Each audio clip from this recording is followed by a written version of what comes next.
Hello বন্ধুরা, রিরা 2.0 এফএমে আপনাদেরকে আরও একবার স্বাগত জানিয়ে আমি আছি আপনাদের সঙ্গে যারা খান। আমার সঙ্গে আছে আপনাদের বন্ধু মিজান। আজকে শুনবো আমরা একটা সোনাগাছির গল্প। হ্যাঁ বন্ধুরা, আর দেরি না করে আমরা চলে যাব সেই সোনাগাছির মূল গল্পটিতে। তার আগে বলে রাখি, যারা যারা চ্যানেলে নতুন আছেন তারা অবশ্যই চ্যানেলটিকে সাবস্ক্রাইব করে দেবেন, পাশে থাকা বেল বাটনটি ক্লিক করে দেবেন যাতে নোটিফিকেশনটি সকলের আগে আপনার কাছে পৌঁছে যায় গল্প আপলোড হওয়ার সঙ্গে সঙ্গে। আর হ্যাঁ, গল্প আপনারা অনেকেই শুনছেন, খুবই ভালোবাসা দিচ্ছেন, খুবই ভালো। তবে কি আপনারা চ্যানেলটি সাবস্ক্রাইব করছেন না? সাবস্ক্রাইব করতে কোনো টাকা পয়সা লাগে না, অবশ্যই চ্যানেলটিকে সাবস্ক্রাইব করুন, পাশে থাকা বেল বাটনটিতে ক্লিক করুন।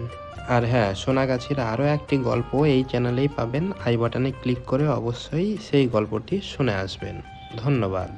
আসুন আর দেরি না করে আমরা মূল গল্পে চলে যাই। ওই দূরে ট্রেন যায়, পাশেই একটা ছোট্ট রাস্তা নেমে গিয়েছে। সেই রাস্তা দিয়ে মিনিট 2 গেলেই আঙ্গুরবালার কোঠা, শহরের একমাত্র যৌনপল্লী। পল্লী বলা ভুল, এই একটাই বাড়ি, তবে অবৈধ নয়, পারমিশন আছে আঙ্গুরবালার কাছে। আঙ্গুরবালা ওই কোঠার মালকিন, নাম শুনেই বোঝা যায় ঊর্ধ্ব 35-এর মহিলা। এককালে সুন্দরীর রূপে ঢল নামলেও সাহসে কেউ টেক্কা দিতে পারবে না। একা হাতে সব সামলায়, কম ব্যাপার না। স্টেশন থেকে কাছে হওয়ায় খদ্দের কম হয় না। পাশেই মদের ঠেক আছে, এটাও একটা উপরি পাওনা। তবে যত না উপরি লাভ, তার থেকে বেশি সমস্যা এই ঠেকাকে নিয়ে। টিটকিরি তো যাই হোক, ওদের গায়ে মাখলে চলে না, কিন্তু মাতাল হয়ে গালিগালাজ আর কোঠায় ঢুকে মেয়েদের সাথে ধস্তাধস্তিটা পছন্দও হয় না একদম। কদিন থেকে সেটা বেড়েছে। হ্যাঁ, এই পুজোর মরশুমে অত্যাচারটা একটু বাড়ে। পুলিশে বলে দেখেছে সে, কিন্তু কোনো লাভ হয়নি তেমন। দুটো হামবড়া প্রতিশ্রুতি দিয়ে বসেছে, ওসির আবার এক রাত ফিরিতে চাই। মাদার চোদ সালা। এইটুকু ভেবে নিজেকে ফের শান্ত করলো আঙ্গুর। খুব ধৈর্য ধরে না থাকলে ব্যবসা চালাতেও তো পারবে না। আজ কালী পুজোর রাত, একটু রাত না বাড়লে আজ খদ্দের হবে না। তবে প্রস্তুতিটা নিতে তো হবেই, তাই সাজগোজ চলছে। আঙ্গুর সহ বাকি সবাই নিজের নিজের রুমে আয়নার সামনে ব্যস্ত। চোখের কাজল আর গালের লালি দিয়ে ঢেকে দিচ্ছে মনের অনিচ্ছাগুলো, যেন চরিত্রের উপর টাকার একটা মোটা প্রলেপ। বড়মা হাঁপাতে হাঁপাতে ঢুকলো পলু। পলু এই বাড়ির একমাত্র ছেলে, বছর 7 বয়স। ওর মা এখানেই কাজ করত, ডেলিভারির সময় মরে গেল, আর সেই থেকেই আঙ্গুর ওকে মানুষ করছে। কি হলো পলু? এই দিনই সন্ধ্যাবেলা কোথায় গিয়েছিলি? হাঁপানি থামিয়ে ঢোক গিলে পলু বলল, তিন্নি দিদির সাথে। চমকে উঠল আঙ্গুর। মেয়েটা এই 2 হপ্তাহ হলো এসেছে কোঠায়। ওর বাবা ওকে বিক্রি করে দিয়েছিল, শেষমেশে এখানে ঠাঁই হয়েছে। আজ ওর শরীর খারাপ শুরু হয়েছে সকাল থেকে, কিন্তু কাউকে বলেনি ভয়ে।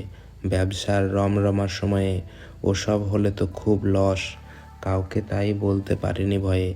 শেষে যখন জানা গেল, তখন বাকি মেয়েদের সে কি খিস্তি খামারি। সে তো ভালো যে আঙ্গুর ঠিক সময় গিয়ে এক থাপ্পড় মেরেছিল টুনিকে। আমার কোঠার মেয়ে, আমি বুঝবো, তুই নিজের খদ্দের সামলা। কদিন থেকেই তোর রিপোর্ট ভালো আসছে না, কিছু বলিনি একদিন, কিন্তু এসব করলে তোর কপালে দুঃখ আছে বলে দিলাম। এই বলে তিন্নিকে জড়িয়ে নিয়ে আঙ্গুর ওর হাতে 2টো নোট ধরিয়ে দিয়ে বলেছিল, সন্ধেবেলা যাস ওই রোডের ধারে ওষুধের দোকানে কিনে আনিস। কোঠায় কেউ ওসব ব্যবহার করে না, কাপড় দিয়েই চলে। কিন্তু তিন্নির মায়াভরা মুখটা কেমন এই যে। তিন্নি দিদি কই? পলুকে জিজ্ঞেস করলো আঙ্গুর, মুখে ওর চিন্তার ঘাম। ওরা ধরে নিয়ে গেল বড়মা। কি বলছিস? কারা? কোথায় নিয়ে গেল বল? হারু, ওই বেলতলার মাঠে। হারু? বুকটা ধড়াস করে উঠল আঙ্গুরের। হারু হলো পাড়ার পলিটিক্যাল গুন্ডা, এই সামনের থেকেই মদ খায় রোজ আর খিস্তি আওড়ায়। খুন রাহাজানি কি নেই ওর নামে, ওর পাল্লায় পড়লে তো। না না, দুশ্চিন্তায় কেঁপে উঠল আঙ্গুর।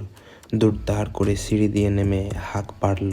টুনি, আমি বেরোলাম, তুই দরজা বন্ধ করে রাখ, আমি না এলে খুলবি না। টুনি বলে উঠল, কিন্তু বড় মা খদ্দের। যা বললাম কর, আর পুলিশে ফোন করে বল বেলতলার মাঠে যেতে, খুব বিপদ। দরজাটা দড়াম করে লাগিয়ে ছুট দিল আঙ্গুর। পিছনে পিছনে ছুটছে পলু। বেলতলার মাঠে যখন পৌঁছলো তখন সেখানে লোক জড়ো হয়ে গিয়েছে। ভিড় ঠেলে ঢুকতেই দেখলো মাঠের পাশে পড়ে আছে ফুটফুটে মেয়েটার শরীর। রক্তে ভেসে যাচ্ছে শাড়ি, আর চোখ বেয়ে গড়িয়ে আসছে নিথর জলের ধারা। আঙ্গুর হুড়মুড়িয়ে গিয়ে বসে পড়ল তিন্নির কাছে। তিন্নি, এই তিন্নি, ওঠ মা, কি হয়েছে বল। চারপাশে তাকিয়ে চিৎকার করলো। এই তোমরা হাত লাগাও, নিয়ে যেতে হবে হাসপাতালে। ওই কি হলো রে শুয়োরের বাচ্চা, শুনতে পাচ্ছিস না? তোদের পায়ে পড়ি, একটু হেল্প কর। না, কেউ এলো না। বেলতলার পাশেই একটু দূরে একটা কালী পুজো হয়, অনেক বছরের পুরনো আর বেশ বড়। লোকগুলো হয়তো পুজো দেখতেই এসেছিল, কিন্তু মায়ের হাতে অসুরের নিধন দেখার থেকে হয়তো অসুরের হাতে মায়ের সম্মান হরণ দেখে বেশি মজা পেয়েছে। রাগে কষ্টে গা রিরি করে উঠল আঙ্গুরের, কিন্তু কাঁদল না। পলুকে বলল, তুই এখানে থাক, আমি মন্দিরের কাছে যাই, ওখানে পুরুত কাকা আছে, যদি কিছু হেল্প করে। আঙ্গুর ছুট লাগালো মন্দিরের দিকে। পুরোহিত আশিস বাবু প্রৌঢ় ভদ্রলোক, খুব ভালো মনের ও উপকারী। সবার সাথে সমানভাবে ভালো ব্যবহার করা তার মহৎ গুণ। এখন সেই শেষ আশা আঙ্গুরের। মন্দিরের কাছে আসতেই আঙ্গুরের সেই আশার আলোটাও যেন দপ করে নিভে গেল। হারু আর মাতালের দল চত্বরে গোল করে বসে যেন তামাশা জুড়েছে। সেখান থেকে ভেসে আসছে আজকের শিকার কাহিনী, পৈশাচিক উল্লাস। শালা অল্প বয়সী মেয়ে ছিল, সেই লাগলো রে, সেই লাগলো খেতে। ভেসে এলো ওদিক থেকে। আঙ্গুর কানে হাত দিল।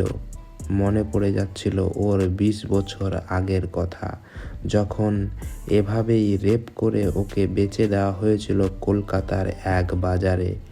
সেই শব্দগুলো যেন ফের প্রতিধ্বনি হয়ে চলছে আরও একবার, কিন্তু কানে হাত দিয়েও কোনো লাভ হচ্ছে না। শালির নখরা দেখেছিলি? এতই সতী সাবিত্রী, রোজ রাতে তো কোঠাতে এইসবই করিস, একদিন না হয় হারুর সঙ্গে করলি। কি গুরু, কেমন লাগলো? হ্যাঁ, বউনিটা আজ ভালোই হয়েছে। আবার সেই অট্ট হাসি। পেশি শক্ত হয়ে উঠল আঙ্গুরের। কি জানি কি ভর করলো ওর ওপর। শান্তভাবে এগিয়ে গেল মন্দিরের দিকে। মাকে প্রণাম ঠুকে হাতে তুলে নিল বলিদানের খাড়াটা। তারপর ধীরে ধীরে কখন যে ওই গোল করে বসে থাকা জানোয়ারদের পেছনে এসে দাঁড়িয়েছে মদের ঘরে, কেউ টেরও পায়নি। আশেপাশে যে কটার লোক ছিল তারাও যেন স্তম্ভিত হয়ে গেছে। হারুর পিঠে পা দিয়ে একটা টোকা দিল আঙ্গুর। হারু, কে রে শালা বলে ঘুরে তাকাতেই একটা মসৃণ শান্ত হাসি দিল আঙ্গুর। আর তারপরেই রক্তের উপর বসে খেলছিল আঙ্গুর। যখন পলু ছুটে এলো, শিশু যেমন কাদার উপর খেলে ঠিক সেভাবেই তিন্নি দিদি জ্ঞান ফিরেছে বড় মা। কথা কানে গেল না আঙ্গুরের। আজ মায়ের তৃষ্ণা মিটেছে, পশুর রক্তের তৃষ্ণা। 1000 বছরের বলিদানে যা মেটেনি, যা মেটা উচিত ছিল না, আজ মানব পশুর রক্তে তা শান্ত হয়েছে।